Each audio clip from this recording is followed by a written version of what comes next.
तो बहुत बहुत स्वागत है आपका। हम एक और ग्रुप के साथ यहां पर मौजूद हैं आपके साथ यूरो में। इस बार ग्रुप सी की अगर हम बात करें तो अच्छी टीमें, और शुरुआत नेदरलैंड से, फिर यूक्रेन, फिर ऑस्ट्रिया और फिर नॉर्थ मैसेडोनिया। जी हां, अगर आप कल का दिन अगर आपको थोड़ा सा याद हो तो फ्रेंडलीज चल रहे थे।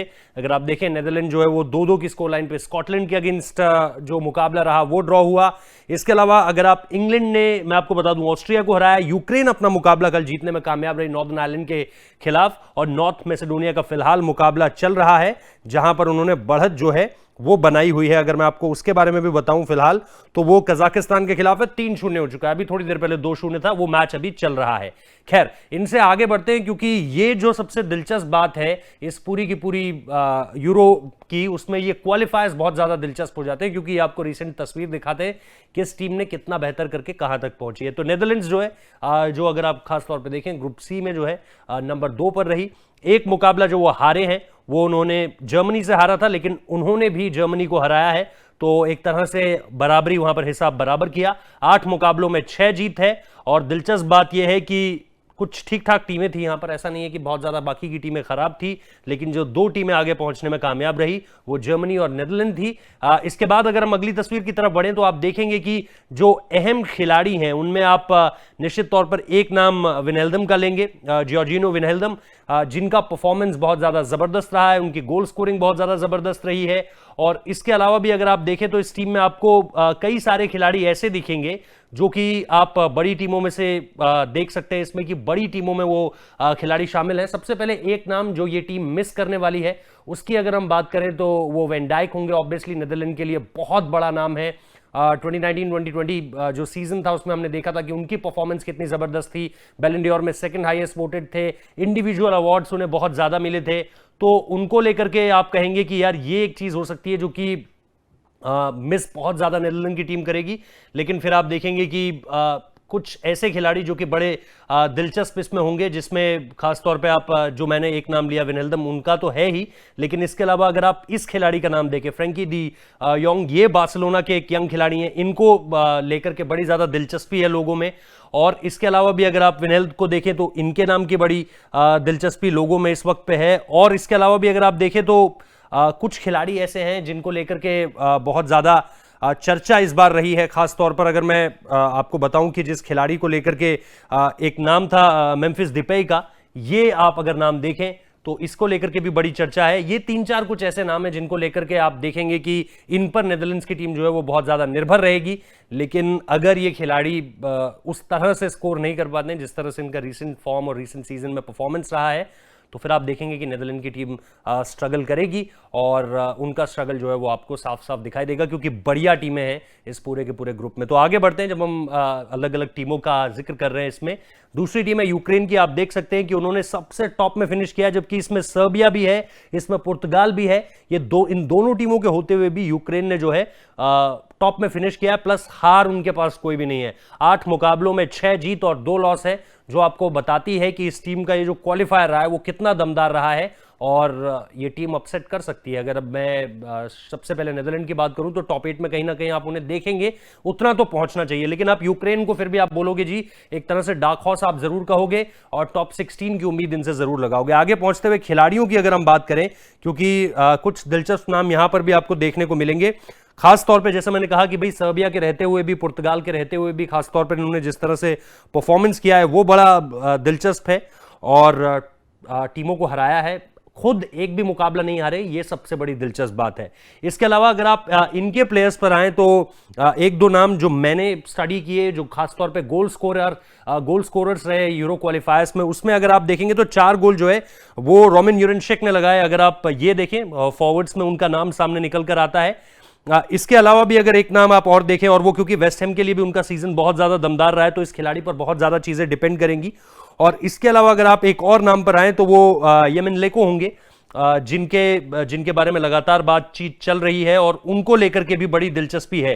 तो इसके अलावा अगर आप इस स्क्वाड में बहुत ज्यादा कुछ ढूंढने की कोशिश करें तो मुझे नहीं लगता कि आप कोई ऐसा खिलाड़ी बता पाए जिसको लेकर के हमें हो कि भाई हाँ यार इस खिलाड़ी को भी हम देखना चाहते हैं, लुक फॉरवर्ड कर रहे हैं इस खिलाड़ी के लिए भी। और अगर निश्चित तौर पर यामिलोंको के अलावा अगर आपके पास कोई और नाम है जो मैंने बताया कि भाई वेस्ट हैम के लिए खेलते हैं, उनके अलावा अगर आपको कोई खिलाड़ी लगता है कि भाई हाँ ये खिलाड़ी एक बड़ा दमदार हो सकता है, तो वो आप जरूर बताइएगा। इसके अलावा ऐसा कोई नाम इस टीम में लगता नहीं है जिस पर ये टीम बहुत ज्यादा निर्भर करने वाली है। और इन दो नामों का भी जिक्र इसलिए हुआ क्योंकि क्वालिफायर्स में इन्होंने स्कोर किया है, प्लस वेस्ट हैम के लिए जैसा मैंने कहा उनका परफॉर्मेंस बहुत अच्छा रहा है। फिर आप अगर किसी एक खिलाड़ी पर जाएंगे तो वो आप जाएंगे जिनचेंको पर, जिनका मैन सिटी के लिए परफॉर्मेंस अच्छा रहा है।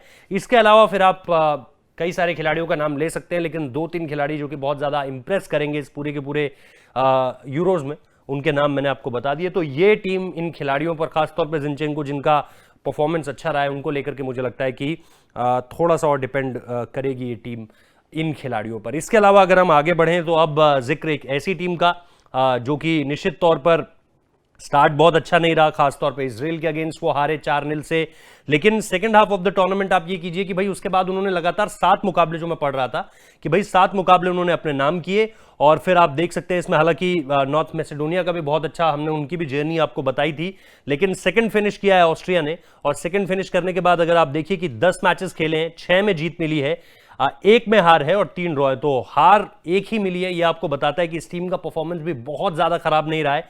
लेकिन फिर आप वही कहोगे यार ज्यादा से ज्यादा कहां तक आप देखोगे, अगर प्रेडिक्शंस के लेवल पे हम जाएं तो टॉप 16 से आगे बहुत ज्यादा बढ़ता हुआ आप इस टीम को नहीं देखोगे। तो ये है क्योंकि बाकी फिर नॉर्थ मैसेडोनिया के अपने चांसेस है, लेकिन ये टीम अच्छी टीम्स को हराकर यहां तक पहुंची है जो हम कह रहे हैं। हालांकि शुरुआत अच्छी नहीं हुई थी, जैसा मैंने आपको बताया इजराइल के अगेंस्ट उनको हार का सामना भी करना पड़ा था, तो ये चीजें, लेकिन उसके बाद उन्होंने जो 7 मुकाबले जीते उसने कहीं ना कहीं उनके लिए चीजों को थोड़ा बदला है। प्लेयर्स पर आए तो अब आप अगर स्क्वाड पर नजर डालें तो कुछ अच्छे खिलाड़ी फिर आप इसमें भी ढूंढना शुरू करते हो कि भाई साशा, मतलब ये 2 नाम अगर मैं खास तौर पे बताऊं कि 2 नाम जो सबसे पहले गोल स्कोरिंग के लिहाज से अगर हम देखें तो ऑस्ट्रिया में जिन्होंने सबसे ज्यादा प्रभावित किया है उसमें एक नाम मार्को अर्नाटोविच का होगा, ये नाम। और इसके अलावा साशा को आप देखें, क्योंकि इनके लिए जो कहा जाता है वो ये कि भाई जो इनके ये 2 खिलाड़ी होंगे ये निश्चित तौर पर सबसे ज्यादा अटैकिंग प्लेयर्स होंगे और इन पर बहुत सारी चीजें डिपेंड करेगी।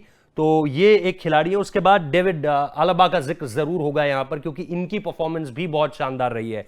तो इन 2 खिलाड़ियों के अलावा फिर आप ढूंढने लग जाते हैं भाई कि और कौन सा खिलाड़ी हो सकता है। लेकिन जैसा मैं कह रहा हूं कि बायर्न म्यूनिख के लिए आलाबा का परफॉर्मेंस आई थिंक अमेजिंग रहा है। उनको क्या रोल मिलेगा ये देखना भी दिलचस्प होगा। क्या वो प्रॉपर आप सेंटर बैक में खेलता हुआ उन्हें देखेंगे या फिर उनके लिए कुछ चीजें बदली जाएंगी, ये देखना भी दिलचस्प होगा। क्या वो उसी रोल में नजर आएंगे जिस रोल में बायर्न म्यूनिख में नजर आते हैं, ये देखना भी दिलचस्प रहेगा इस टीम के लिए। इसके अलावा फिर वही नाम आप 5, 6, 7, 8 कई नामों का जिक्र कर सकते हैं, लेकिन 2 नाम मार्को और डेविड, मेरे हिसाब से ये 2 नाम सबसे ज्यादा दिलचस्प होने वाले हैं अगर आप इस टीम की बात करें। इसके बाद बात करते हैं इस ग्रुप की चौथी टीम की। तो चलिए अब अगली तस्वीर की तरफ चलते हैं। जिस तरह से हम आपको लगातार बता रहे थे, चौथी टीम जिसका जिक्र होने वाला है वो है नॉर्थ मैसेडोनिया।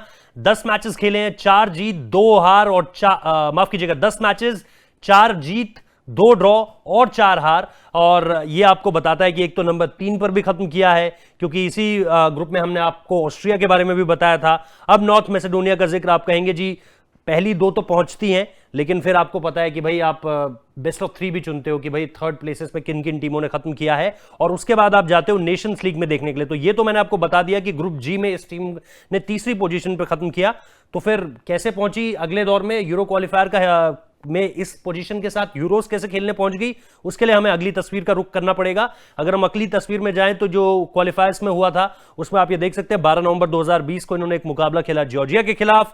नॉर्थ मैसेडोनिया 1 और पोंडेव जो कि उनके कप्तान हैं, जिनको 2015 के बाद रिटायरमेंट से बुलाया जाता है, ये उनकी कोच की कोशिशें थी कि भाई दोबारा से इस टीम को अगर बेहतर खड़ा करना है तो फिर इनका होना बहुत ज्यादा जरूरी होगा। और इसके बाद अगर हम खिलाड़ियों का जिक्र करें इस टीम की, तो हम अगर अगली तस्वीर में जाएं तो एक नाम जो सबसे ज्यादा दिलचस्प है, जिनके बारे में आपको बताया भी, वो गोरन पांडेव ही होंगे, जो इस टीम के कप्तान हैं, हार्ट बीट हैं, सेंट्रल फिगर हैं। और उनकी परफॉर्मेंस के बिना मुझे नहीं लगता कि मैसेडोनिया 56,000 लोग थे उस वक्त पे जब मैं पढ़ रहा था, देख भी रहा था उस मुकाबले की हाइलाइट्स कि भाई इस खिलाड़ी ने कैसे चीजों को पूरे तरीके से बदल दिया।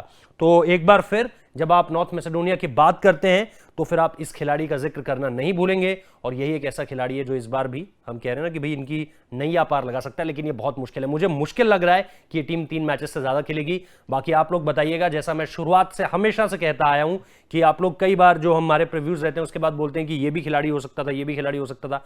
एक टीम में देखिए आपको पता है कि भाई 5-6 तो ऐसे खिलाड़ी होते हैं जो जिनके बारे में बात की जा सकती है, जो कि अच्छे खिलाड़ी होते हैं। लेकिन जब आप इस पूरे के पूरे ग्रुप में देखेंगे, अगर हम 5-6 खिलाड़ी एक एक एक टीम से लेकर बात करने लगेंगे तो फिर लंबा हो जाएगा, वीडियो भी बहुत ज्यादा लंबा हो जाएगा, डिस्कशन बहुत ज्यादा हो जाएगा।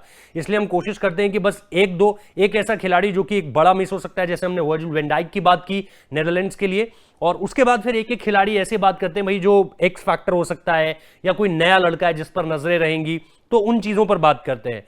तो इसमें भी हमने यही कोशिश की है। बाकी आप लोग अपना व्यू देना मत भूलिए, अपना सजेशन देना मत भूलिए, और अगर हमसे कुछ छूट गया हो तो वो आप जरूर बताइए सजेशन में जाकर, या फिर और दिलचस्प खिलाड़ी जो आपको लगते हैं कि भाई इस टीम में नॉर्थ मैसेडोनिया में शायद कोई और आपको लगता हो जो बहुत ज्यादा दिलचस्प हो, तो उनके बारे में भी हमें बताइए ताकि हमारा भी ज्ञान बढ़े और उसके बाद हम भी जानकारी और आगे साझा करें इस मंच से। तो बहुत बहुत शुक्रिया आप तमाम लोगों का, इसी तरह हम आपके लिए वीडियोस लाते रहेंगे। बहुत बहुत शुक्रिया फिलहाल।